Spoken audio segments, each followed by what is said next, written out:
আসসালামু আলাইকুম। কেমন আছেন সবাই? তো মনটা একটু খারাপ করতেছিল। এজন্য আপনাদের ভাইয়াকে বললাম যে, "তুমি তো আসছো।" তো ও তখনই বাইরে থেকে আসছিল ওর কাজ-টাজ সব সেরে। তো তখন ওকে বললাম যে, "তুমি যেহেতু আসছো চলো তো আমরা একটু বাইরে যাই। তুমি যেহেতু রাতে কিছু খাওনি এখনো, তুমিও তোমার পছন্দ মতো কিছু খেও। আর আমিও একটু তোমার সাথে না হয় ঘুরলাম, একটু সময় কাটালাম।" তো আবদার করার সাথে সাথে আপনাদের ভাইয়া পূরণ করে দিল। আর এই যে দেখেন আমাকে ডোরি ফিশের একটা সেট মেনু নিয়ে দিল। এটা আমি খাচ্ছিলাম।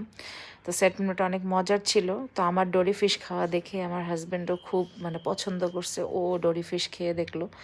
তো এই যে দেখেন আমি কত মজা করে খাচ্ছি। ও খুব পছন্দ করার কারণে ও অর্ধেকটা খেয়ে ফেলছে। ওর বরাবরই নিজে যেটা অর্ডার করে সেটার থেকে আমি যেটা অর্ডার করি সেটা ওর বেশি পছন্দ হয়ে যায়। কেন বলেন তো সবাই? ও কেন নিজের পছন্দের জিনিসটা অর্ডার করতে পারে না?